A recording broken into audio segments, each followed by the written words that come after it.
What's up, family? Welcome to another sit down. Actually, we're gonna rename this. It's gonna be welcome to the sit down with Kier and Noemi. The sit down talk.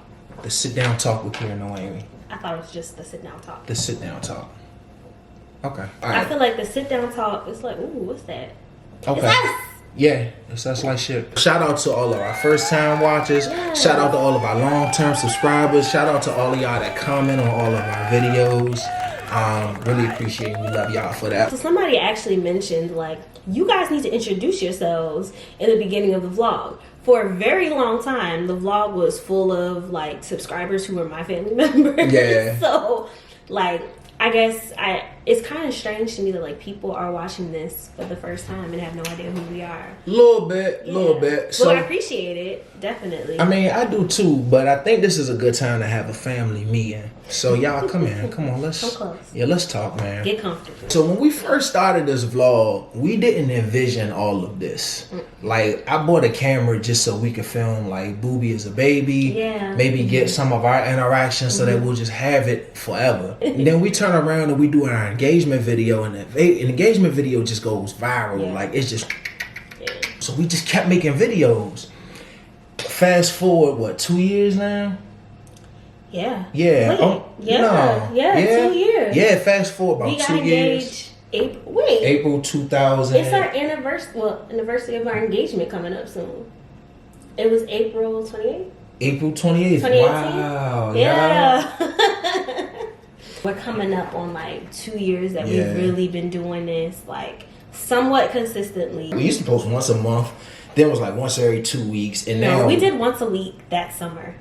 And then by that September, we were like, nah. Anyway, 2 years, 20,000 of y'all here on YouTube, and more than 60,000 of y'all on Instagram later, and like, it's clear that we got something here. I don't really want it to turn into one of those family vlogs with like no shade, but like the corny intros, Yeah, and like a show. Like, Yeah. it's not a show. We just so happen to turn on a camera and we give people a peek in our lives. Like, if we were to cut the camera off, this same thing would probably happen. If you know us personally, you know that Yeah. we just do this. Like, this ain't for the gram, this ain't for the internet, this is who we really are. Please don't be a work email, dog. Put your phone on silent. Alright.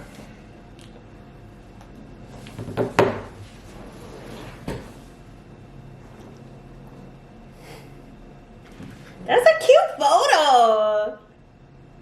Oh, that is, take another one. I want to see my dimple. Dot dimple. I still like the one where you're smiling. I like that one. I'm like a doof. That's just an amazing picture of you. I won't post it. Like, why would you post a picture? I'm not gonna post it. I I don't ain't say even nothing, post you on would my post blog. it. Yeah, if you didn't say nothing, I wouldn't think you look like a dude. I think you look cute because you never smile. And the other ones, you look mean as shit. Like, That's just my resting face. Yeah, you have. Back to us. Back to Kier and them in this vlog. I have what? Baby, I don't care. Like, I really don't. Let's. I got my healing crystal in this It's hand. my healing Because crystal. what she My gonna do friend gave it to today me. is test me. And then y'all see an ugly side of me and I get painted bad on the internet. No, not today. What you drinking? The misconception is he thinks I care that much. No, I don't. No, I know you don't care. Not that much. I am drinking Pinot Grigio. What are you drinking? I am drinking the air that my God provided me because I'm... This is What is that?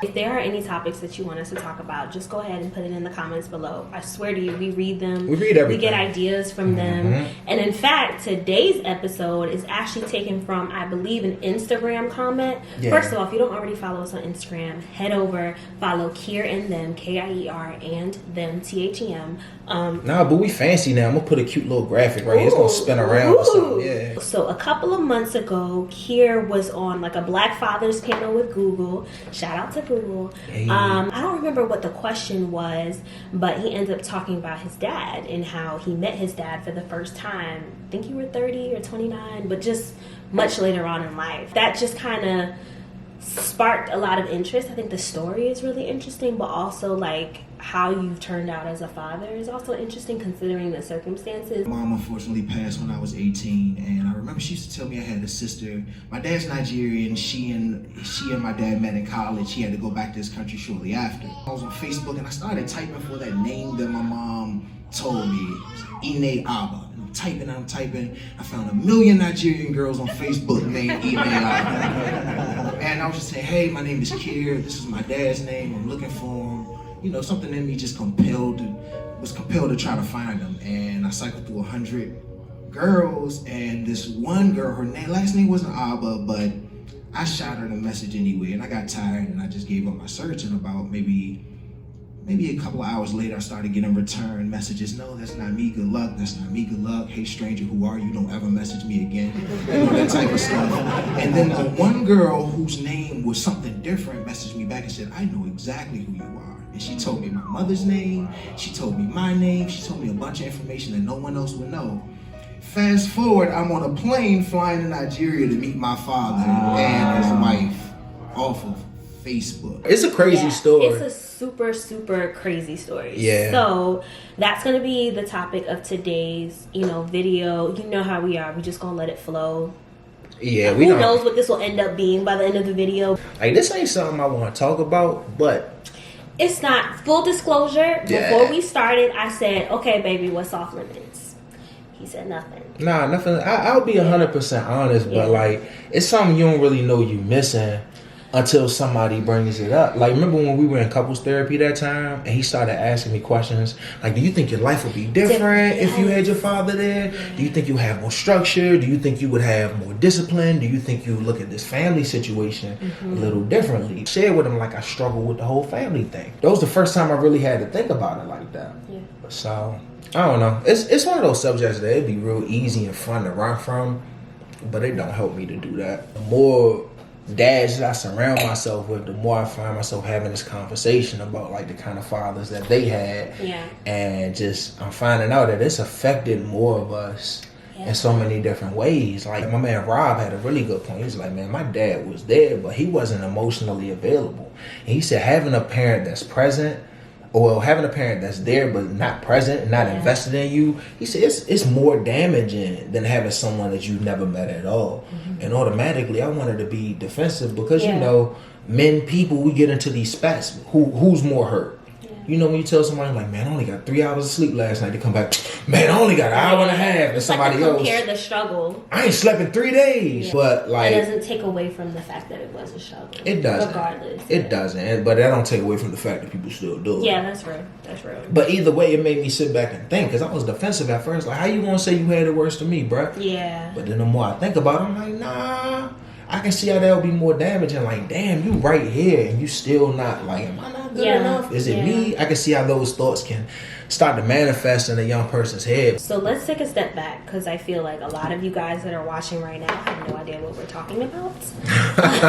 So let's go back to question number 1. How old were you and how did you meet your dad? Okay, Barbara Walters, this interview style. Let's start from the very beginning. I'm half Black American and half Nigerian. My father, he still lives in Nigeria, and he has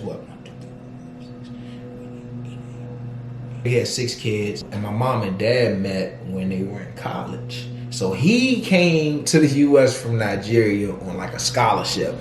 He was supposed to come, get his education, and leave. But he met some fine brown skin thing. My mother knew that my father was married when she met him. Yeah, it's like, what is y'all doing? I mean, it was the 80s. I mean, people still do that today. Like, that is true. People, man. People gonna people. Yeah, people are gonna people. I don't really know much about like their relationship though. Did your mom ever talk about like how your parents met? Yeah, she just says that like she met him on campus and like instantly they had a connection. Really? Yeah, man. They like dated. What? Yeah, man. So I've also never really heard like the details of the situation, because you never it's really all talk coming about back to me, man. Yeah. For those of y'all that don't know, we have a vlog episode that talks about my mom. We'll put it up here so maybe y'all can check it out once you're done with this video. But like, my mom passed in 2004.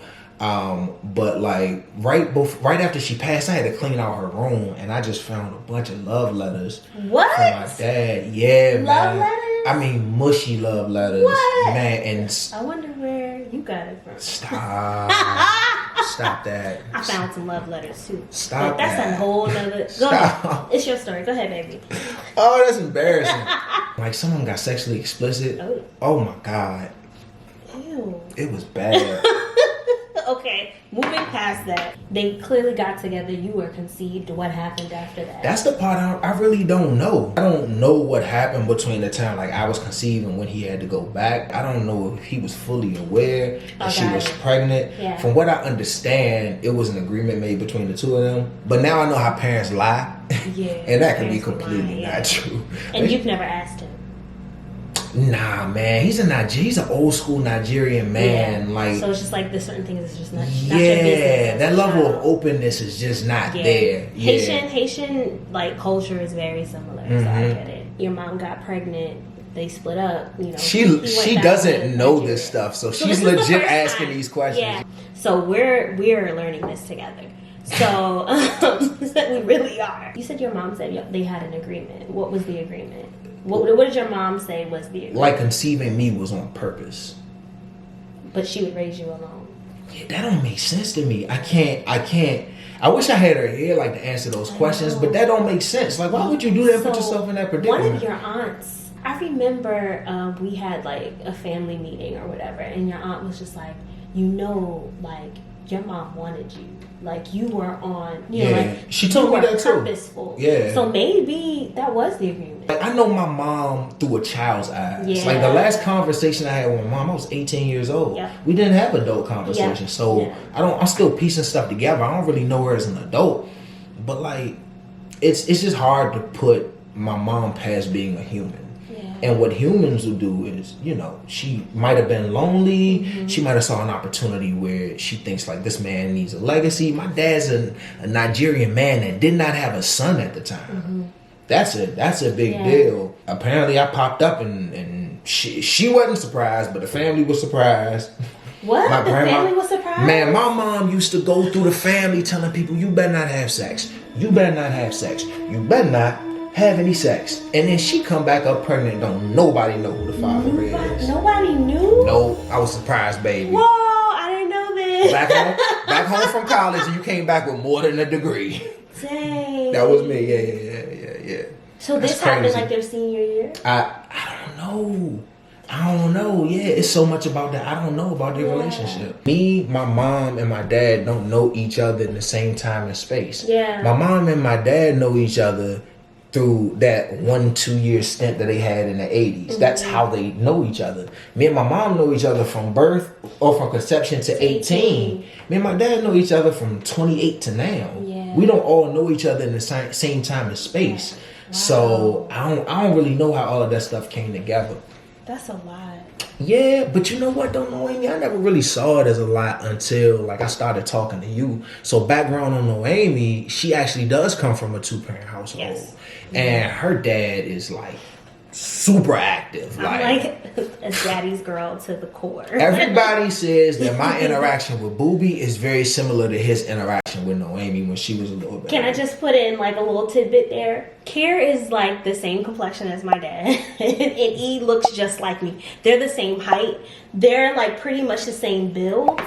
When my dad was younger, and it's literally like seeing them together. Like, he's my skin complexion, looks exactly like me. He's my dad's skin complexion, like acts just like him. That's and crazy. It's like literally looking at them is like looking like it's like a trailer or like a film reel into playing my back past. for real. It's your mom so said that at the strange. bridal shower. She was like, I always picture my son, and I couldn't find him.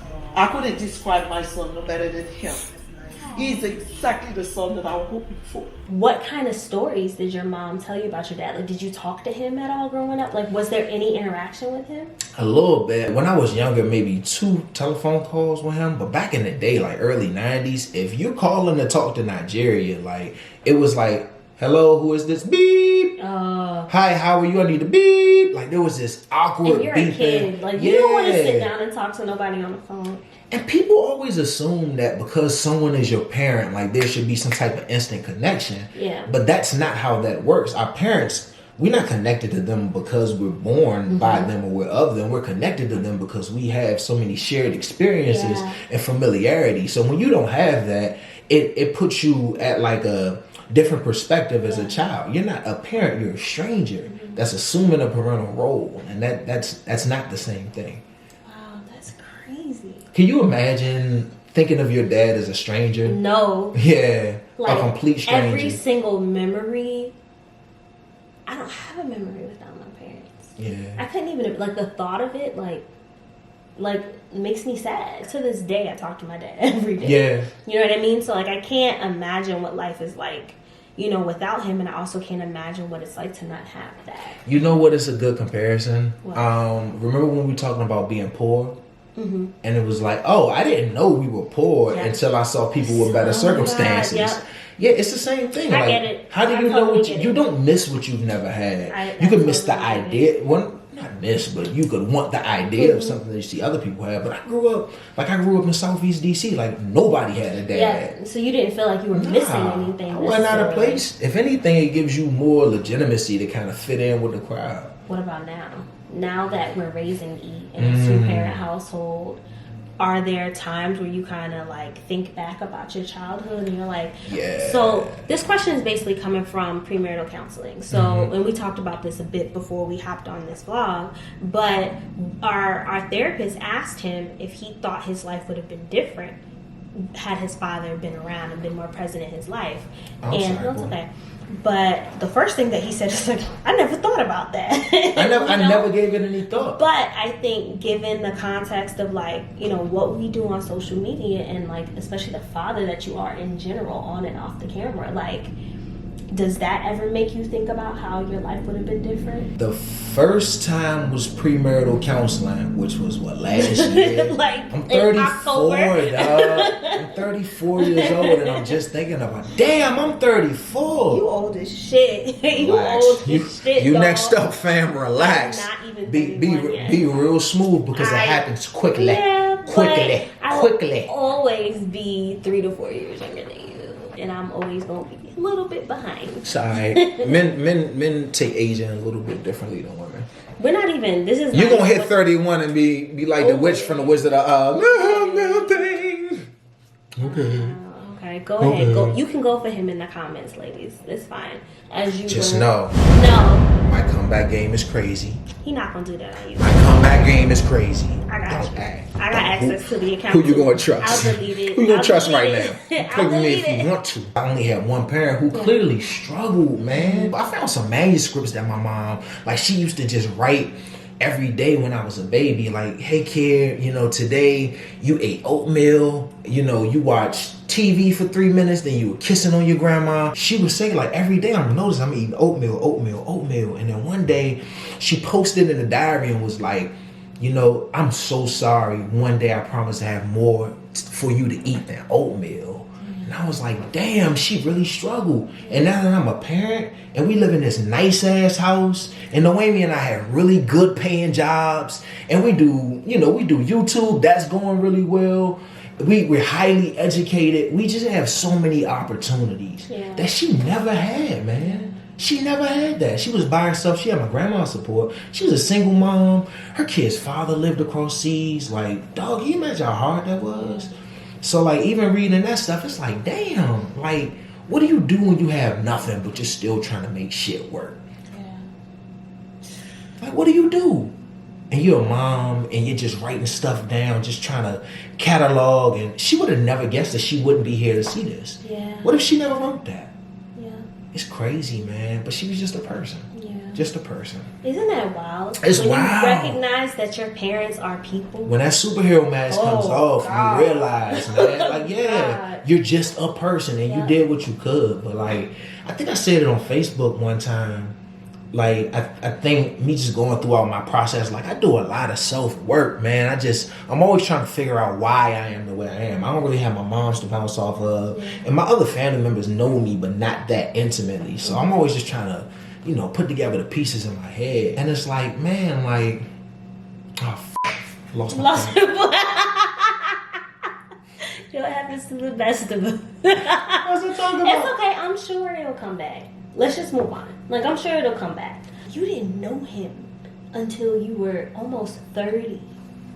That creates another issue. Like, even, let's say, after your mom passed away, like, did you call him? Did he call you? Nah. Was there any communication between you? Did he know? One thing that's really difficult is when you are a really smart, really sensitive kid and you grow up in the projects where it ain't cool to be smart and it's not cool to be sensitive, so you gotta mute that, you know. Like my neighborhood, you say a word like expeditiously, somebody gonna spit in your face. Well, not now because of T.I. Well, not now because most of the dudes from my neighborhood are dead and in jail. Yeah, like, oh, that's tough. Another conversation for it. That's tough. Yes, happy vlog. I mean, y'all already know. Like, these sit down vlogs, you never know what you're gonna be. I know people be coming in like, man, your vlog really brightens my day, and they gonna watch this and be like, oh. Yeah. I'm actually holding back tears. For real? Yeah, this is like, baby, I'm your wife. Like, I don't want you to feel these things. You know what I mean? Like, yeah. You know what I mean? And then I think also, like, it's just difficult because we are a family now, and like now you do talk to your dad and your sisters and like just your family on that side. And I always think about, okay, well, what is life gonna look like for E? I'm Haitian American, but I'm super Haitian. Like, you're not Haitian American. You're just first generation American born right? Haitian. But anyone else will look at me and like say I'm Haitian American because I wasn't born in Haiti. That's stupid. She may not speak the language as fluently, but she will know that she's Haitian. You know, even though like it's not in her name or anything, but like she will know that she's Haitian. We are a Haitian American Nigerian family. Are we though? No. Yeah, This and is that's we the thing. are by blood. We are by blood, but not by tradition. But that's the question: are we going to culture. raise E like embracing that Nigerian side? This is the thing. And should we? I would love to. I think my dad's tribe is Idoma. It's a beautiful tribe. I've been to Benue State when I met my dad. Hopefully we talk about that. Yeah. Like it's beautiful. Their traditions, their language, their. But how else will we know unless we invite that side of the family into like the way that we're raising E? I think there's just been too much time that has passed. Like with this healing, like even as like a mental health professional, we talk about healing all the time, but this healing shit takes time. For sure. And it needs to be on both sides. There needs to be two parties who are trying to meet in the middle in order for healing. I'm not sure that I want to meet in the middle. What about with your sisters? If not with your dad? With my sisters, I'm building a relationship. They're phenomenal, man. Yeah. But like, you can't introduce someone to me at 28 and expect us to pick up like we had a lifetime together. True, but you can meet someone at 28 and build from there. Yeah. So I guess the question is did you build from there? And if you didn't, what's the plan of action moving forward? I don't have a plan of action. Like, for real. I remember one time in the car, you even told me, like, baby, you need a dad. Yeah. You know what I'm saying? I never even heard anybody say that to me before. I never even thought about it. But you had a serious face like, I think you need a positive male influence. Yeah. And it was at that moment I was like, I've never had like a male or any type of figure that I looked up to before. Yeah. So that was when was that? That was when The Lion King came out. That was recently. The new Lion King with Beyonce voice. Like a year and a half. Yeah. I feel like I'm being the stubborn one. Like my family there wants the relationship. But it's been a lot of shit that's happened to me over the past 34 years. So we briefly talked about this. I think where we kind of have to pull back and just not focus as much time on is, aside from building a relationship with your family, kind of put that on the back burner, put that to the side, and how can E build a relationship with her aunt? I can't. I think there's a lot of pain there. It is. You damn right there is. But it's been a while for you to admit that. It has, but I had to see it first. Yeah. I had to see like these people exist, and I don't blame my sisters. Like they've been children. Yeah, they are children in this situation, No. regardless of how old they are. But it's tough because my father is the one that we need to move past, and he and I, You can't tell a grown ass black man who came from where I came, who's built himself the way he has, who's accomplished what I've accomplished without the help of him. You can't introduce yourself and then try to assert dominance. I agree completely. And men do this circling of the lion shit. Men do this power struggle. Bro, don't ever get into a power struggle with me because you will lose every time. I agree 110%.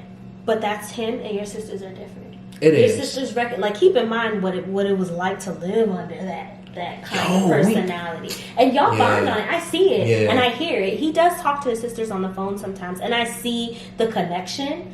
But I think there needs to be a realization that's him, and they're different. And your relationship with your sisters is very different from E's relationship with her aunt. I know. I think what's going to have to happen is, with me, I need to make the distinction between my frustration with him and how I incorporate them into our lives. Because when I'm pissed off, I know my flaws, I know my shit. When I'm mad, I don't make distinctions between things. I'm angry at that entire thing, and that's just it. And you don't know them. Nah, I don't know them. Mm-hmm. And then I'm developing my relationship with them around him. Mm-hmm. You know what I'm saying? So it's just a difficult thing. It's too much stuff to overcome. And I want Booby to have a relationship with them, but I don't know why. I think it's more because you want Booby to have a relationship with them. Yeah. I'm fine either way. Well, I also think they want to have a relationship. They do. So and I think that they deserve to. Yeah. Me wanting to have a relationship with them as being their sister-in-law, but also having E have a relationship with them. It's not just I want this, but I just see people who love E without ever knowing her, that love you without knowing you. I mean, you know what I mean? You're absolutely right. And I do see them as being very different and differently minded than your father. Because I feel like y'all share the same frustration. Yeah. You know what I mean? And they live under him, they're next to him, they see him on a regular basis. And I feel like you can have a relationship with them that has nothing to do with him. I feel like they want it. You don't think that as soon as they heard that you existed, that they were trying to figure out a way? Listen, you are 1,000,000% right. The problem is you have a man who's grown up as an only child with one parent for his entire life. Yeah, so you don't see the need. It's above that. It's just that level of effort is something I never had to really exert before. I got something for That's that. a lot of moving. I got something for that. There needs to be no effort on your part. It can literally be you, Emery, you WhatsApp video chat your aunts in Nigeria once a month, once a week, whatever. You right. The effort, I think that I feel you and I get it, and I just feel like if we just go to the bones of the situation, it costs nothing, nor there's You're also right. little effort. So my question is, well, what is that feeling? Because you said that before. What you mean? It's a lot of work, or I don't want to do all of that. It's just what's the hesitation? It's not really hesitation. It's the familiarity's not there. Imagine. I'm not saying that my sisters are my coworkers, but imagine if you had to, on your own time, make sure you build a relationship between your daughter and your coworkers. You have the Zoom meeting and set things up and schedule. I don't see me keeping consistent with that. But I can. But then it's not coming from me. If that's the case, then that's something you can start and do. Well, this is my thing. What I'm saying is the relationship between you, your father, and your sisters is different between E and her aunts and her grandpa. Just taking a step back, who my mom is to E and who she is to me is different. My mom's relationship with E has nothing to do with me, and she reminds me of that. You call grandma, y'all take the phone, y'all do your own thing. And I think that's the struggle. Even my mom, being in my life my whole life, my mom is very different. I'm not, mommy, I know you're watching this, I'm not gonna talk about you, but you mad different, okay? You just mad different. I'm not talking about you. Don't worry, your son is still I ain't saying your nothing. It is troubling is the wrong word, but it is very different to see the type of person your parent is to your child versus who they are. My mom would be trash. But I just say all of that to say, that's the same thing with family members. Who knows? Your father might be the best, most amazing grandfather to eat, and he even call you. You know what I mean? And she has a right have access to that, and what they end up doing is up to them. But you know what? I do have a follow-up question though. Well, let me just say this real quick. It's not me purposely trying to keep her away from them. Yeah. It just, to connect her and them is just effort on my behalf that I just don't see the reason to put forth. Out of all the stuff that we have to do with E, and out of all the stuff on my plate, and me managing my relationship with my family that's here, that I'm still repairing, that we're still repairing together, like that piece right there seems like such a stretch and a reach for me. And I think my biggest emotional hurdle is going to be like, but why? Like, why should I put forth that effort? And I know the answer. Like, let's not pretend just because stuff is hard just because stuff is necessary, that we fight through the fact that it's hard to do it. Because we all do this in one way or another. But my thing is, like, I don't see why I should have to do that. Right. And that's always going to be my reoccurring thing. So, like I said, you don't have to do it. Don't you feel like that's a little, like, weird for you to kind of... I don't. I think that's weird, baby. I feel you. But it's. I think we need to separate what's our stuff and what stuff are we blocking for You me. are right. I'm not in a space to do that right now. I know. That's what because even everything that you're talking about, you're saying effort I can't get past this. This the bare ass of it. Like, this just a flat thing. I feel like I was done wrong. Yeah. I feel like I got done dirty. And I don't, and just like on that side, like, why am I giving you a piece of me when I got nothing for so long? That don't make sense. That's it. That don't make sense. So I gotta get past my feelings. When I feel okay, then we can do that. But that's not fair to Emery, and it's not fair to you for you It not. ain't even about me. It's about my baby. But it is though. Because it's still your family, and it's still a piece of me that you should be privy to. I'm just not in a space. And I can admit it, I'm not in a space where I deem it necessary to do that. I need to repair my stuff first. And I think that the logical thing would be to do 2 for 1, but I know me, I'm not going to do it. I'm not going to repair my relationship and establish a relationship between them and E. I'm not going to do it, and I know I'm not. And I don't feel like you're in the space to do that. And I'm not here to say whether you should or you shouldn't, because that's your feelings, and I feel like you will be fine either way. I do. I feel like you're at a point in your life where whatever you decide to do and whatever type of relationship you decide to have with that part of your family is up to you, and I think you'll be fine either way. I think you're right, but what I don't want is regrets. I agree. Yeah. But this is one thing I will say. I agree with you. You have been done wrong. You know what I mean? And I think it's a very valid feeling. There are things that could have been done. You know, this isn't the 1800s. I reach for my drink. Even with your sisters, I think your sisters love you. I just hear as a third party. My sisters love me. I think they love you. I think they've looked for you for a while, and I think they understand that the situation was really crazy. But they also know that you are 34 years old now. What the f*** can they do? But I think they see E as too. E does not know. Like that she has aunts, like real blood aunts. She doesn't know that. And do we want her to grow up not knowing that? E is also 2. She doesn't know that her house is in the state of Maryland. Right, but what I'm saying is if we don't facilitate some type of relationship, she will be 5 and still not know them. I agree. So I think it's just a matter of introducing her to people and knowing that that's part of her history, and they can decide what they want that relationship to be. Her knowing them now, let's say it transpired in worst case scenario, nothing happens. There's no relationship. She's not missing anything. Mm-hmm. But let's say she's 7 and she's doing, not even 7, she's probably going to do this way before then. Let's say she's in kindergarten and she's doing a family tree project. Mm-hmm. And she's asking about these people who's still living, who she has no idea who they are. It's going to sound really bad, but like... You don't care that your daughter doesn't know. It's not that I don't care. It's just it's hard to see the benefit of her knowing people that I don't even know. So you're saying there is no benefit. Not saying that the benefit outweighs the whatever. No. You don't see any benefit in her knowing her family in Nigeria. It's not that I don't see the benefit. I think there's a huge benefit of her getting to know her family in Nigeria. I just don't see how it would lessen her quality of life for sure anymore if she didn't. We're not talking about lessening. We're just talking about ways that we can make her life better. You know what I mean? There's a million ways we can make her life better. But this is free. A lot of things are free. But this, so is the issue like you don't want to do it or you don't want her to do it? No. Because So the issue is like we have it here, we can do it. You're saying you don't want to. all right, so we're gonna go around in circles with Okay. this. If I was in a counseling session, I would stop talking to me about this because I'm not moving. I see. Yeah, I'm not Okay. gonna move. I'm sorry. I'm So just you not. don't want, you don't. It's not that I don't want, like, baby, you gotta understand, like, I'm just now coming to my own feelings. E lives in a house with 2 parents who love her. My family would do anything for E. Your family would do anything for E. She's good. We both got a lot more with a lot less. Yeah. She's fine. That's not necessary. It would be really nice to have.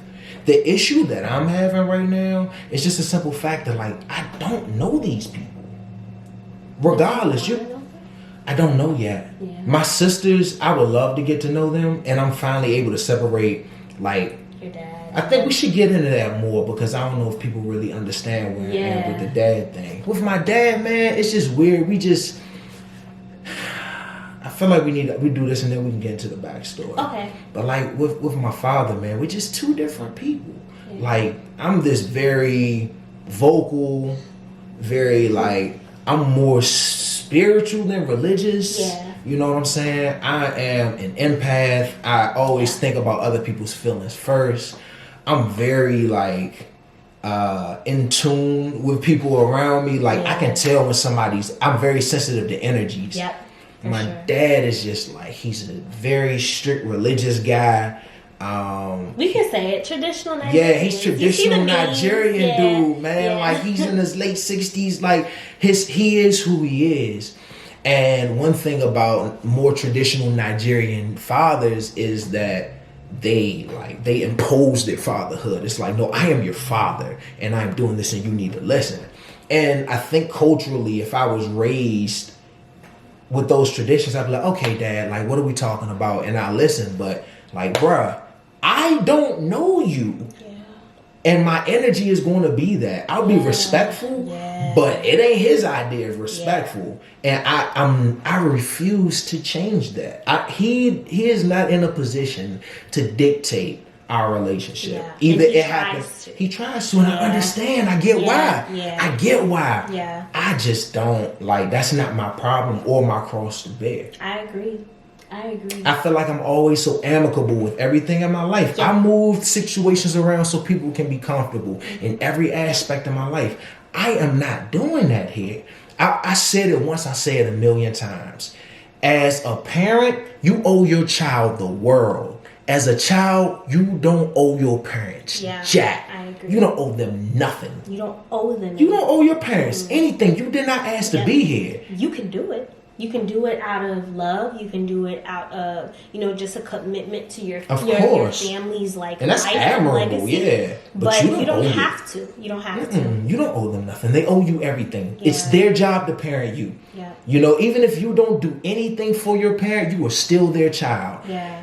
If they don't do anything for you, I'm not sure if you can really categorize them as a parent. Biologically, but not. Yeah. Biologically don't. There are people who have adopted families who they are extremely close with. Biologically don't. It doesn't hold a lot of stock in my book. So question. Why did you go to Nigeria then? Damn, that's a good question. Yo, this is so uncomfortable. Yeah. Because I'm digging deep and I never do this. Like, usually when it comes to, like, this conversation, I feel his energy. And even right now, this is very uncomfortable. Because it makes me defensive. Yeah. It makes me defensive. But I'm on your side. Yeah, and I know you're on my No side. matter what. Yeah. If we're like, you know what? We're deleting the WhatsApp. Nah. We're deleting it off our phones. We never use it. I'm like, all right, bet. I'll be clear. I absolutely love my sisters, and I would like to have a relationship with them. I just need to figure out what I want my relationship with my father to look like first. Because I'm not sure if I really want one. And that is okay. But that's okay. It's not. Why isn't it? Well, I don't know, because the E thing, like, it circles back to E. If I decide I don't want a relationship, I'm better baby mama. Like, can I play devil's advocate? Sure. Everyone knows we have a child. Mm-hmm. Everyone who's wanted to see her, wanted to be in her life, wanted to send her something, wanted to do something for her has done so. Okay. We have not prevented that from happening. Okay. And we still don't. So if he wants a relationship with her, we're not stopping him from having a relationship with her. I don't think it worked that way with him. But I'm just saying, I'm on your page. I don't know him. You know what I mean? But all I'm saying is, like, I've spoken to his sisters. I have interacted with them online. They're so beautiful, man. And I love them. Yeah, I've always they dope. wanted, They got great energy. sisters. I've always wanted sisters. I've always wanted in-laws. I've always wanted an extension of my family, you know? However, like, I am still your partner, your road dog. You know what I mean?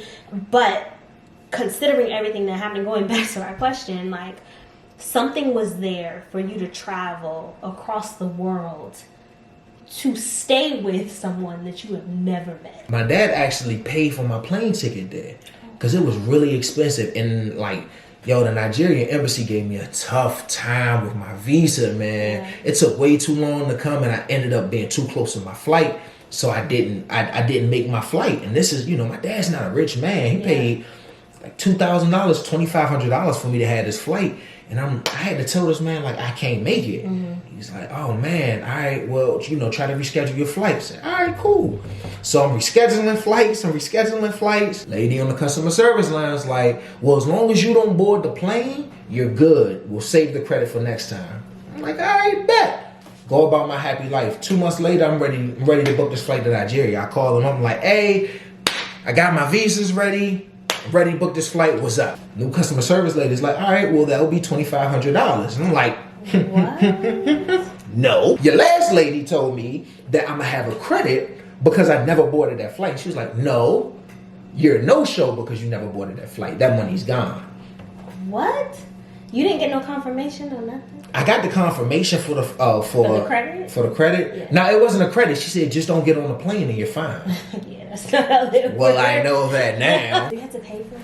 No, actually. So I was talking to this chick at the time, and she was Nigerian, and I was on the phone with her when I was booking the flight. And I was like, "Damn, this insurance is $300. Like, should I get it?" She was like, "Always get the insurance." I'm like, "Nah." She's like, "No, I go to Nigeria all the time. Trust me, get the insurance." I was like, "All right." Squeeze my butt cheeks real tight, clenched them up, and paid for the insurance.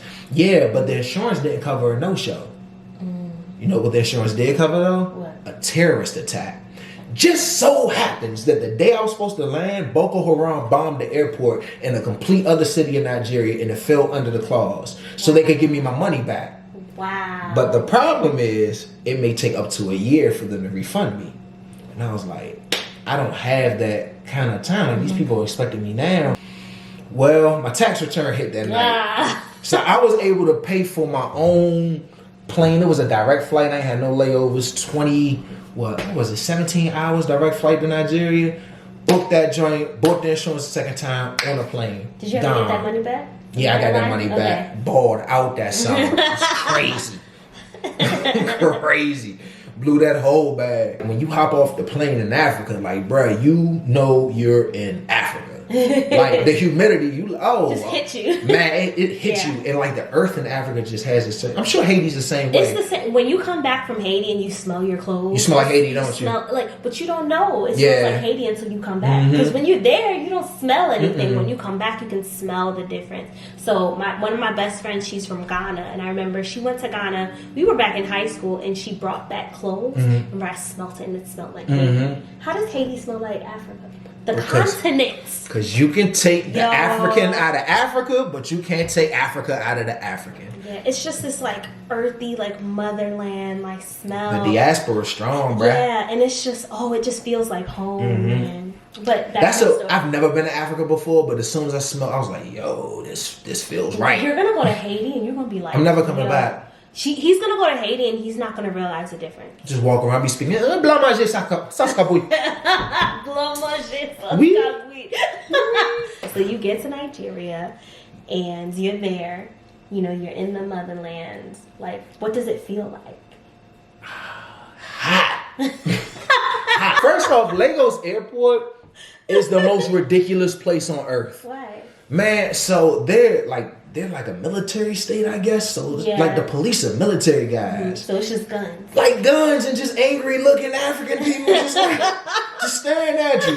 Angry Nigerian guns. And I'm so American that I came with a do-rag on and army fatigue pants Travel warning. Don't ever go to Nigeria dressed in a do-rag and army fatigue pants. The military does not like that. Don't do that. The dude walked up to me in the airport and poked me with the AK-47. He's like, where are you from?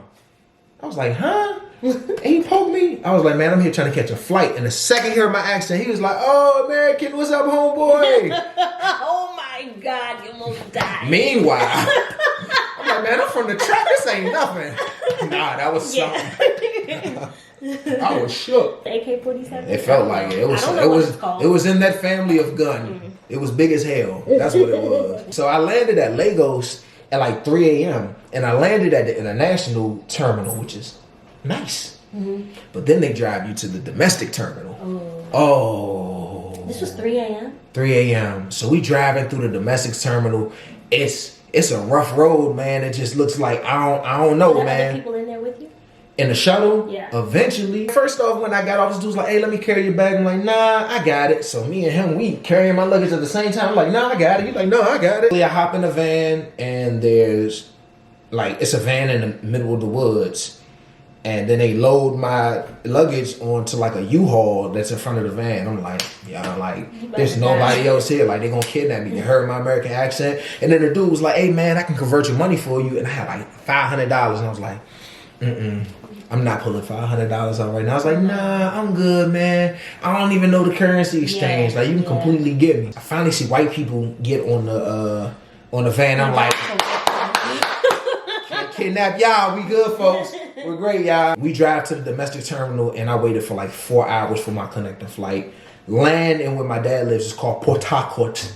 Land there, and a guy walks up. He's like, hey, is your name Kier? I'm like, yeah. He's like, your dad's waiting for you outside. My dad must have slipped him some bread. Like, money talks in Nigeria. Mm-hmm. Money talks. And, you know, I met them, and I gave he and his wife the biggest hug, man. I was actually happy to see. Nah. You know. Did they cry? No. I do know you. That's why I asked. Nah. Because Kier gets so emotional at the most random moments. Like, we just be sitting there, and he'll just be mad emotional thinking about the day he was born. And it'll be like a random Tuesday, and we watching like Family Guy, and he'll just start getting emotional. Like, what? Man, I get emotional watching This Is Us. Yo, that show is, man. He doesn't watch it. I can't anymore. do it. I cry too much, man. Yeah, I don't like that. I still watch it. It's amazing. Okay, so you see your dad and your stepmother. Is she your stepmother? What is? I don't know, but she is the sweetest woman you've ever met. Yeah, your dad and his wife. And I call her mommy. I know. I talked to her, didn't I? Yeah, she is, man. That woman is everything, man. I always wanted in-laws, man. Yo, she's so great. Like, she's the most pleasant. I'm gonna tell you, when we were in Nigeria, she's after one of the many prayers we said before we ate.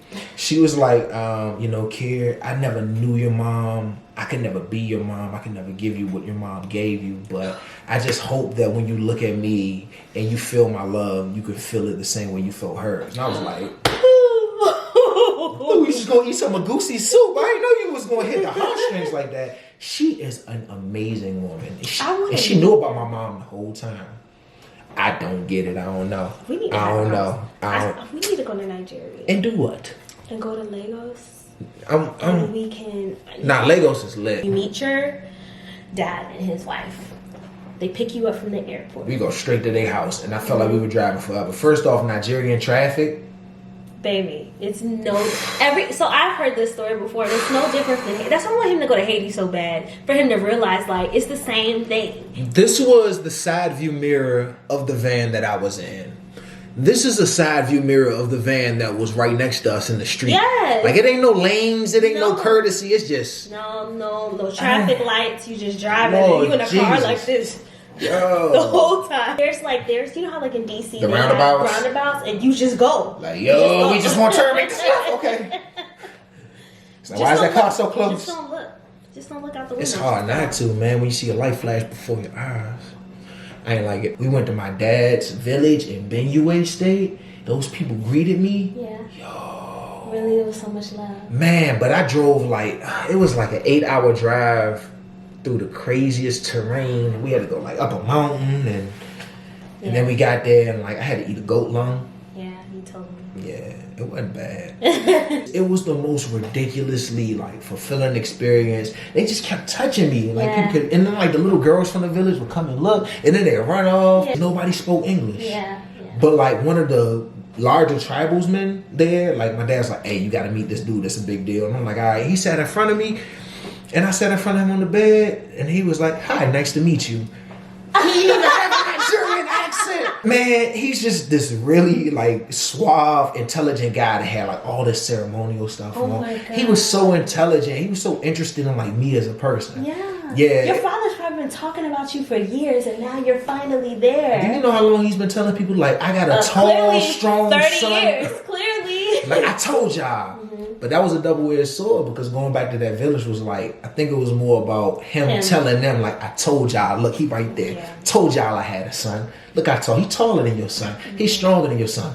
And it's funny because like being Black American, you always got this idea of where you stand in your own Africanness. And like we were surprised at my younger sister who was still like she was a kid. Oh, she was in school in the village? Yeah, no, she was in school in another place. Okay. But like when we walked up and surprised her, all the people at the school after I left were like, "Who is this Nigerian man that speaks like a white man?" Wow. Because I have a very heavy American accent. Yeah. But like, yeah, the village was crazy. The drive there was crazy. Like my dad was like, "Hey, all right, so it's time to take a bath," and I'm like, "All right, cool." And they bring the water, and the water was brown. And it had bugs in it. And I'm like, all right, I ain't going to be the bougie American dude. Like, nah, I ain't taking a bath in that. But it looks like it was pure water out of wherever they got it. I'm like, I can't do it. I'm sorry, y'all. I ate the goat lung. I tried to get some palm wine. My dad said somebody might poison it. Yeah. Because, you know, jealousy in the village or whatever. So I couldn't drink it. But, like, I did my part, man. I'm not doing that. Like, I would take a shower when we get back to the house. He will eat a goat lung, but won't shower. I would have ate the goat. Bathe in... Still neighing. Goat's neigh, right? I don't know. Alright. There's no hot water in this house, but the showers are real refreshing. They so clean. They take so many showers in a day. Me and you were just talking. Hot. Yo, they take so many showers. Such a clean group of people. The village and the house, like it's just family coming over. My family's from the South. Like Black people in the South after church and Nigerian people after church. Same thing. Yeah, same energy, same like conversation with the women in one room, the kids outside playing, the men in one room talking. It's the same thing. But it felt like love when I was there. Yeah, it was a great experience. But it didn't feel like, I didn't feel like a piece of me was completed or whatever. You know, someone would say on a Lifetime movie. Yeah, nah.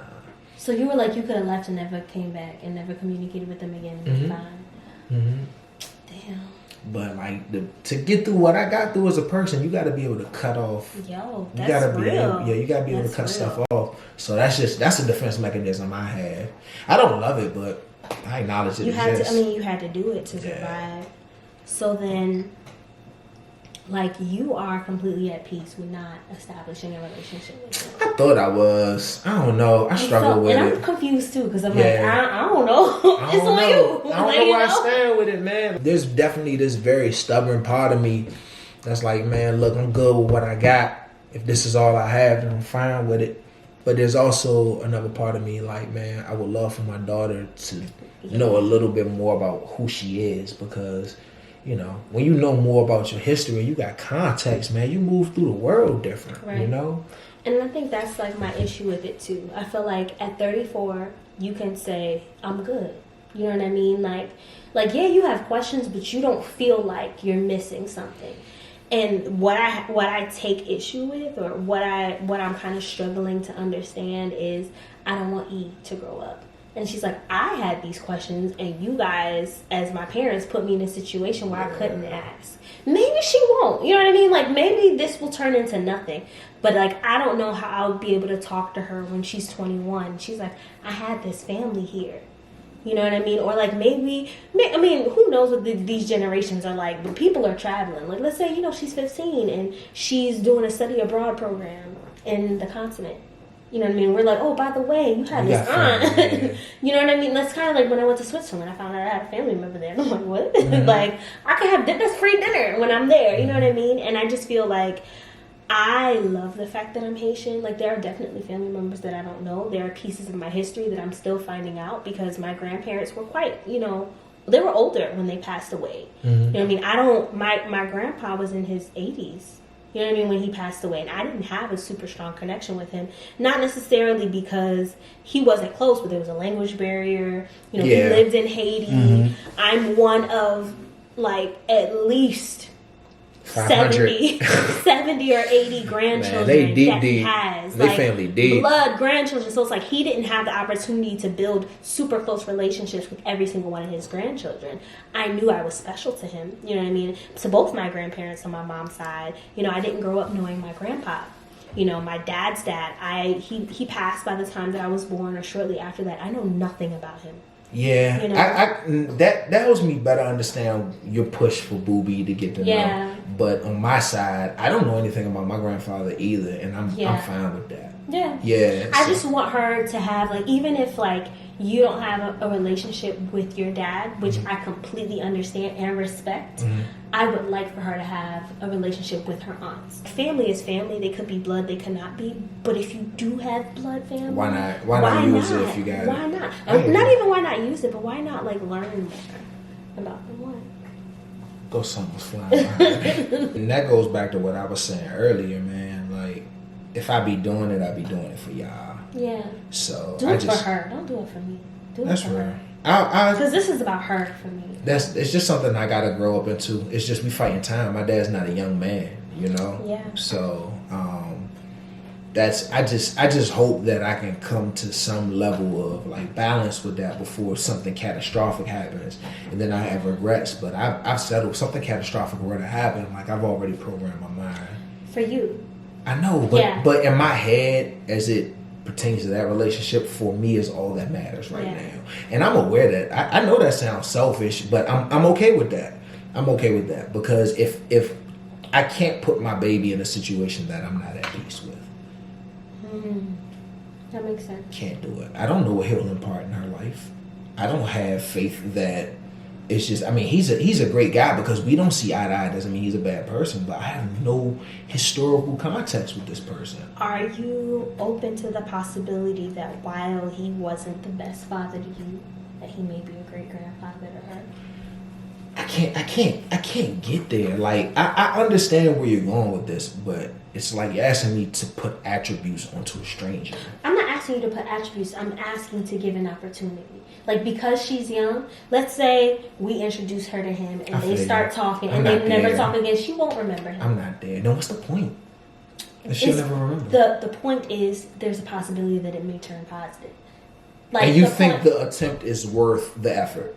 I think that the attempt can't hurt. Like, it can't hurt. It can either do nothing or it can become something great. I think that my issue with that is in order to attempt, I have to be okay with facilitation. Yes. I'm not. Okay. And I'm not okay with you facilitating because I feel like that's something that I should do. I won't facilitate with your dad, but I personally would like to have a relationship with your sisters. We can establish it. I would like to have a better relationship with my sisters, but with your father, I'm gonna take your lead on it. Man. But from my perspective, like, your sisters have reached out to me on Instagram. They've reached out. You know what I mean? They've commented. I'm absolutely fine.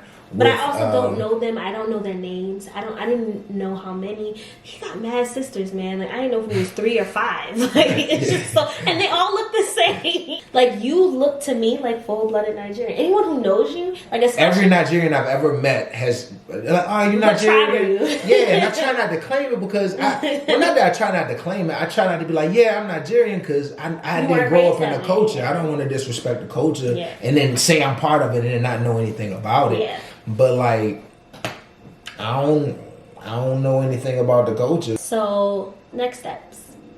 So, where are we with establishing a relationship with the like Nigerian side? What are we open to? What are we still sitting on? You know, what can be kind of like tabled for a conversation at a later time? I think in order for me to, I think I need to separate dad and sisters. So in order for me to for E to have a relationship with my sisters, that just takes texting them. We're on WhatsApp. They really good about that. I need to talk to you to try to figure out how to do that in a way that makes sense for me. Like a lot of people plan to change stuff and then they bite off more than they can chew and realize like, oh, I can't really do this. And then they quit altogether. So I'd rather jump out ahead of that and just do something that I know is feasible for my energy level and my so why don't tolerance. we just schedule a WhatsApp video chat? Sure. It could be like next week, this time, 20 minutes. I know my face says sarcasm, but it's just like it's tough, and I recognize that. But it's not them though. It's I know. I feel like we talked about this like a million times. I feel like we're going in circles. I don't think so. Oh, okay, but I think it's also an uncomfortable conversation. So you feel like you're talking about the same things, but this is about your dad and your sisters. Man, it's really uncomfortable. But like with my dad, man, I got to figure out what I want that to look like. I don't even know if I really want a relationship. We're very different, man. Yeah. And like it's tough to lose a parent and that you knew, like you were extremely close with, and then have a parent that you don't know. Can I talk off the record? I don't want you to put this on you. What? Hey, what's up, y'all? So it's 3 a.m. and I'm up editing this episode of the vlog, and I just now got to this point right here. So sometimes Noemi and I'll be like, hey, off the record, and that's just a cue to cut the cameras. Like, don't just edit this part out. This is really private. We don't really want everybody to see this. I just decided I'm going to keep this in here just so you all can see like how she and I talk to each other, how we problem solve. So just a warning, the language is explicit, but like, hey, you know, we keep it 1,000 with y'all, so here we go. You don't want a relationship with him, and you don't need to have no relationship with him. You don't need to feel bad about not wanting a relationship with him. I think that's... You feel bad about it. It is. I do feel bad about it because how many people get an opportunity to meet their father? Okay, feel you, but let's go back to you. He wasn't there. I get it. He chose not to. But that's the duality of it. And I feel like I feel equally as strong on both sides. On one side, like, yeah, my nigga, do you see what I put into my daughter? All I needed was a billionth of that. And I couldn't get that. So the fuck we need a relationship for? But this is where I disagree with you. His wife always wanted a relationship with you, but she still had him. Sisters always wanted a relationship with you. I think like the way that I would acknowledge it if I were you, not in your situation feeling wise, but just like black and white, be like, fuck you. Like you, stepmom, whatever you want to call it, you've shown me nothing but love. I hear you. Sisters, y'all have shown me nothing but love. That dynamic doesn't work in that culture. It's very much so a monolith. So if you don't talk to him, you can't talk to him? It's not that, but it'll be very disrespectful for me to sidestep him, talk to his wife around things. Even though I don't feel like he's entitled to this, he does. With the way that whole social system is built, that's disrespectful. And I don't want to be disrespectful because I don't see. Do you feel like you're currently being disrespectful? I think it could be. I think if he said I was disrespectful, he'd have a hell of an argument. Do you think that's how he feels? Do you think how do you think he feels? I think he today, right now, he feels disrespected by you. Yeah, I think he does. He feels disrespectful. When I was there, they talked to each other on the phone every time. I don't talk to nobody on the phone every day. So I don't call, I don't check up, I don't follow up, I don't do none of that. So yeah, I think he feels a little slighted, and I think he feels disrespected. And I told him one time, like, bro, I don't feel like we know each other. And he was like, enough of this. Like, you're my son. That's it. Like when I found him on Facebook, I was like, hey, do you know who this is? He's like, of course I know who this is. You're my son. I've been looking for you forever. Like, I know exactly who you are. I saw that message. It was beautiful. But like when it comes time to put words don't mean shit when the actions behind them don't follow suit. Do you feel like, is there something you want to see from him? Like my thing is like, do you feel how you feel? Like, cause I feel like a part of me sometimes feel like you feel how you feel, he wasn't there. But then a part of me also feels like you're waiting for him to do something. It's not the waiting for him to do something. It's just the profound disappointment and the reminder that he's not able to. Yeah. So it's like expecting something of somebody that they can't deliver. Yeah. At what point do you try to do that and you realize that your expectation of someone that they can't make good on, at what point is it your fault?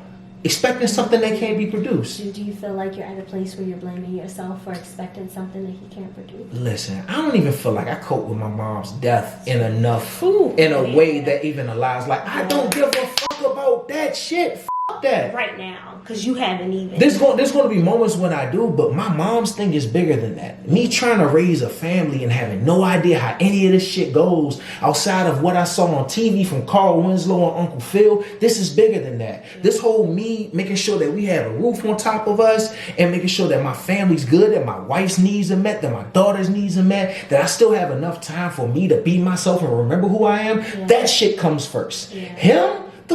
What? For what?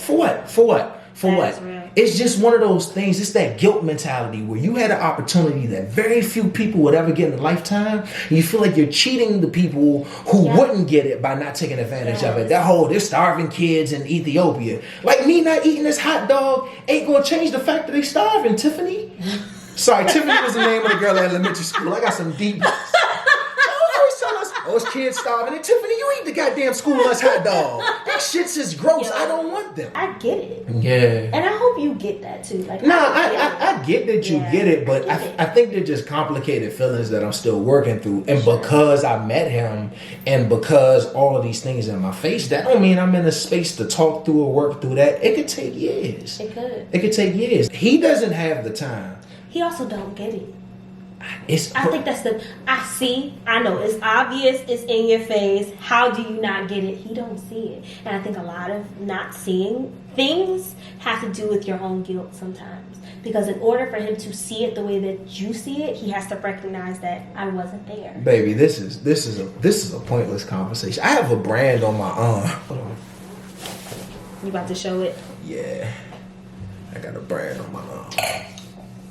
Is it ashy right now? No. And I remember I was in Nigeria and I was getting fitted. I'm always assaulting you on the vlog. Like, Bye. Only works when I do it. She walks by. He saw it. He was like, he told me one day, he's like, you know, like, is that the mark of a devil? And I was like, what? Like, no, it's my fraternity thing, man. So, like, just culturally and socially, there's a lot of differences that we just have. I don't see the point, man. I don't. And it's conflicting. It's conflicting. You feel like you should be able to, like, as a man, I think it's a lot of pride. You know what I'm saying? I got this far on my own.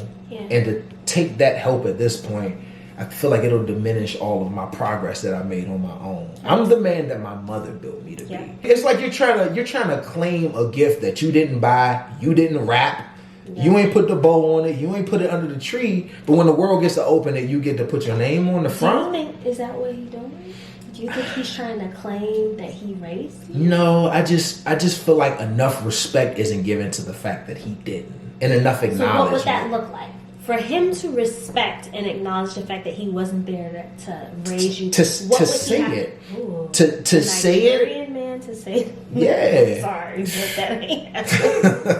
I need shade. Hey, but you know what? I'm a man who would be able to do that. So I do not have a lot of bandwidth. But think about how you were raised, and think about where you were raised. I don't have to think about that. You don't have to. You don't have to. But you are in a position to know that that's different. You're right. I'm not saying what you should do and what you shouldn't do. I know you, and I know that you know. Mm-hmm. So at what point is what you know being taken into consideration versus what you think you should do considering the circumstances? The tough part is the variable you're not accounting for, how I feel. Yeah. And that warps everything. I think how you feel is valid as I think so too, but it doesn't make me feel any less conflicted about it. Got it. Mm-hmm. Got it. That is tough. So I was gonna curse. I know I've cursed like 5 times, but I'm not going to right now. Good job, No Ames. I'm trying. Just looking at the past, looking at the way I used to manage my relationships with women, looking at the way that I kind of came into my own manhood. It's not just my father's, you know what I'm saying? Like, you're both of your parents' children. Yeah. I hate when men get the blame for sons growing up not to be a good man. Yeah. Like, no, most of being a good man is just being a good person. Yeah. And a mother can teach a son how to be a good person. Yeah. It's not quite like womanhood. Yeah. Like, if you're a good person, you'll pretty much be a good man. You'll be a good man. Women, the expectation on women from a societal and social standpoint is way more. That's more complicated. Just be a good person. It's not too much more to it. All right, so let's land this plane. So This was a very heavy plane. Do you feel like have you dated men that had like their dads in their life before? Like involved fathers? Every man that I dated had their father involved. Do you see the difference? No. For real? No. I feel like I can see the difference with men that had their dads growing up. They seem more complete. You didn't seem incomplete when I met you. You still don't seem incomplete now. That's because I don't view myself as incomplete. I'm just answering your question. Okay. You're the only person that didn't have their father present, but everyone had daddy issues. I don't think being in a 2-parent household prevents you from having issues. I don't think that being in a 2-parent household versus a 1-parent household puts you in a better place. I think that like every family has their issues. And when I met you and when I started dating you and when we started, developing a serious relationship, I didn't see the fact that you didn't grow up with a father that didn't feel any different. You know what I mean? Like that wasn't something that was apparent. Like that void wasn't present in my personality. No, it wasn't present in your personality, and it's still not now. And even seeing the way that you raise E, I know people in 2-parent households who, maybe not my friends and people that I know, like their husbands or the fathers of their children aren't as present as you are. Mm-hmm. You know what I mean? Like, I don't think that says anything about the kind of father you're going to be or even the man that you're going to be. But I think for you and me knowing you, and I can only speak on our relationship, I think that like the void that you felt not having your father around wasn't a new thing. You know what I mean? You knew this your whole life. And you didn't use that to dictate the type of husband that you were, the type of father that you were, the type of boyfriend you were. You know what I mean? The type of husband that you are. You know what I mean? Like, I don't look at you and think that like, oh man, we're gonna get married. He never saw a husband, so he's not gonna know how to be one. That wasn't a thing. Like, that's not even a consideration. I looked at you as a holistic person in and of yourself. But you know what though? I think that speaks more to the fact of what my effort is versus what I feel like I'm lacking internally. For sure. And I know you, and you feel like you lack that. That's just not me. That's every guy I know who didn't get to see a man play that role growing up. It's kind of like you're trying to figure it out as you go. You know what I'm saying? Like it's like cooking a recipe that you've never had before. You always go back to food. Yeah, because food makes sense for everybody. Everybody can understand food. But it's like trying to cook a recipe that you've never had before, and there are no instructions. You just see the finished product. And people at the cookout are like, oh, your food is great. But you're like, bro, I ain't know what I was doing. I don't know if it's supposed to have egg in it, but I put an egg in there. Yeah. And that's how, not only me, but I know a lot of men feel about their journey to husband and fatherhood. Because it's one thing to have all of these great qualities that you see on like Instagram and Facebook and all these quality dads, but you don't really get to see the internal process of men and the frustrations and the struggles of trying to figure this out and not really being confident of whether or not you're doing it the right way. You do a good job of reaffirming me and telling me, hey, you're doing a good job when you do this. Not every man gets that. Can I tell you why? Sure. Because you also do a good job for the most part of letting me know what you need. So that's surprising. I don't think I do. You have told me on multiple occasions how you need to hear that you're doing a good job. So like me doing that is one, like I want my man to know that he's doing a good job, but I'm also intentional about doing it because you've been able to articulate what you need. Oh, that's what's up. I have chosen to, I didn't think I did. But that just kind of goes back to like the way that we communicate in our relationship, like the process of our relationship coming into Give me this wine. This conversation is getting deep. Like, but honestly, the reason nasty. why I'm sorry. The reason why I can't stand you. How many times do I tell you you don't like the wine? I tell you don't drink it. Because every time you drink the wine, I say you're not going to like it and you drink it and you complain about it being nasty. Don't fucking drink my wine. It's nasty, ain't it? You're nasty. You have a nasty personality. You're a nasty person. Anyway, going back to our relationship, because that's what this is all about, I think that like there are multiple steps. Like you being man enough to tell me how you feel and to tell me what you need.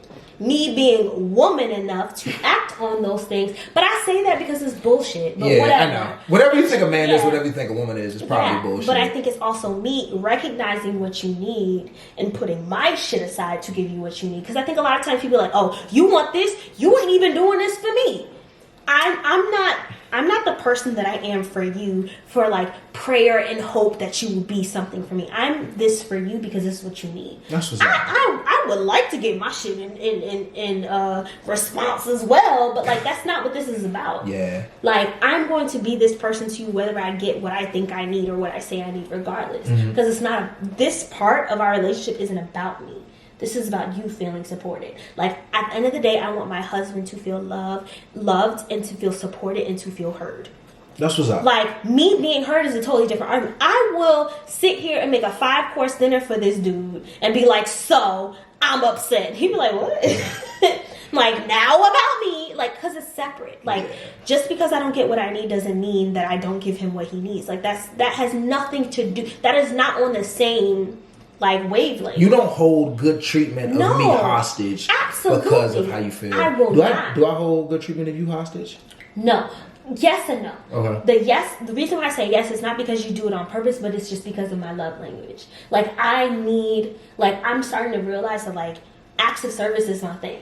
When you're not feeling good, you can't do nothing for nobody. Yeah. So it's not even personal. like, and I don't take it personally. Useless. So I would be lying to say that I don't feel like my needs are being met. It's more like it's a byproduct of like who I am and who you are. I'm gonna be sad about it, but that's not gonna stop me from making a dinner for him or massaging his back or making him feel loved or whatever. That doesn't stop me from doing it. Yeah, I feel some type of way, but it's separate. Like, and I just feel like. I don't know if this is the right way to go about it, but like I feel like I have to not only like make y'all happy, but to keep my sanity. Like that's like you pissed me off, so I'm not a good mother to eat. What does that have to do with her? Yeah. You know what I mean? Or like we stayed up all night arguing until 4:00 in the morning, and I'm tired, so I don't want to be a mom no more. You do understand that there are a lot of people who operate that way, and I understand that, but like I'm also the type of person that if like. Even when we get into like arguments, you know what I mean? Like if I'm able to see both sides, then I'm required to respond in a way that acknowledges both sides. Noemi is naturally that way. I am not, but the fact that she's that way helps me kind of return that favor to her because I wasn't like that at first. If I'm mad at you, you can. I don't care what's going on. Now I'll be mad come upstairs. You hungry? Yeah.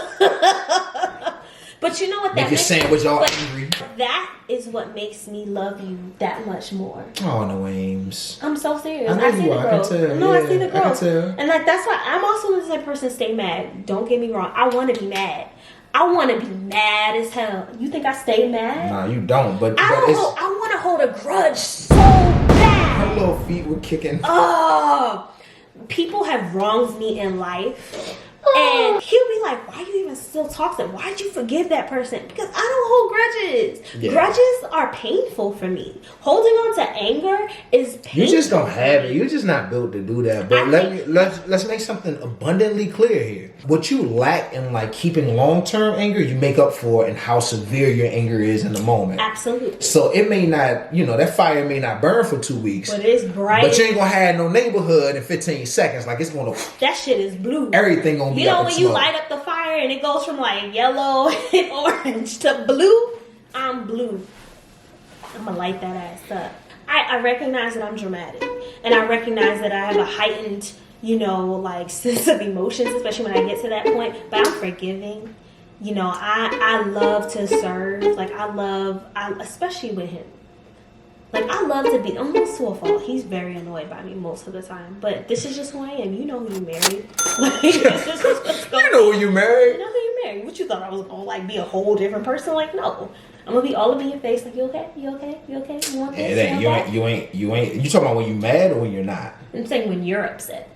Yeah, but see, that's a win and a lose right there.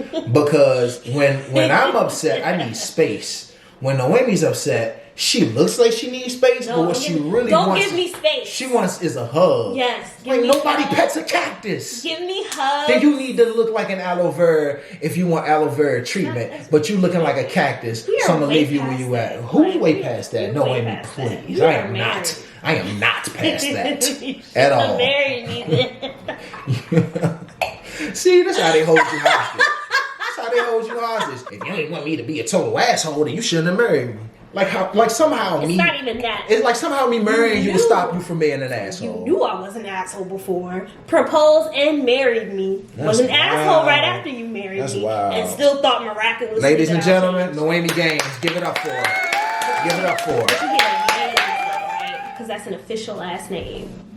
I might be an asshole, but I'm an asshole that loves the shit out of you. People who are assholes always want to follow it up with the reason that they're assholes. We don't care. I don't think I'm an asshole. You know you're an asshole. I mean, I believe that you asshole. feel that way. I totally believe that's an asshole's response. Just taking but you just don't see the bigger picture. That's just what it is. I think every asshole on earth in their head has a bigger picture to their assholiness. How did this turn into me being an asshole? There you go. You really feel like I'm an asshole? Yeah, no. You kidding me? Yeah. What makes me an asshole? Like, honestly, what makes me an asshole? I think this Baby, is... I can stare at you the same way you can stare at me. What's up? We're just gonna stare at each other. What you not want to do is try to... Articulate to me how I'm an asshole. No, Amy. One of the hardest things on earth to do is to tell an asshole why they're an asshole and have them... But hold on a second. I'm not even done, madam. I'm not done. One of the hardest things to do... Madam? Wow. Oh, is madam a bad thing? I thought it just meant ma'am. I just feel like that's the old ass. Oh my God! Way. This is about you and your daddy. This ain't got nothing to do with me being an asshole. You know what? I'm done with this conversation. My wine is done anyway. I'm over it. You know what? I'm over here trying to help, trying to be a good person, trying to get to the bottom of you got something. tears out of me on I'm the an floor. asshole. Oh my God. See, Okay. like you flipping the hair and like doing all of that? That is textbook ass head. You're an asshole. I'll say this and would an continue asshole on. even do this? Oh my God. Go ahead. Yes, there are a ton of assholes who are YouTubers. And they have millions of subscribers and they're complete assholes. Clearly we don't have millions, so we're not that much of an asshole. That's because they haven't been introduced to Karen, where are you getting? Where are you going with this? The hardest thing on earth, what I was trying to say before you interrupted me, is the hardest thing on earth is to tell an asshole why they're an asshole and have them accept it. Now let's vote. Have you ever told an asshole that they're an asshole and had them just accept it? Yes or no? Please vote in the corner. It's one of these corners. That vote means nothing if you don't acknowledge the fact that Noemi is an asshole. I acknowledge the fact that Noemi is an asshole. You're Noemi doesn't one acknowledge. Of a million. Like, one of a million people who think you're an asshole. Yeah, and the other people that think you're an asshole, that think that I'm an asshole, are irrelevant. I don't need to say anything else. But you are a very loving asshole. Okay, I'll take that. You're one of those bleached ones with a bidet. A bidet?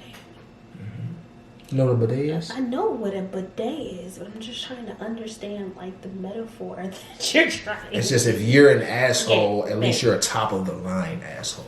Wow.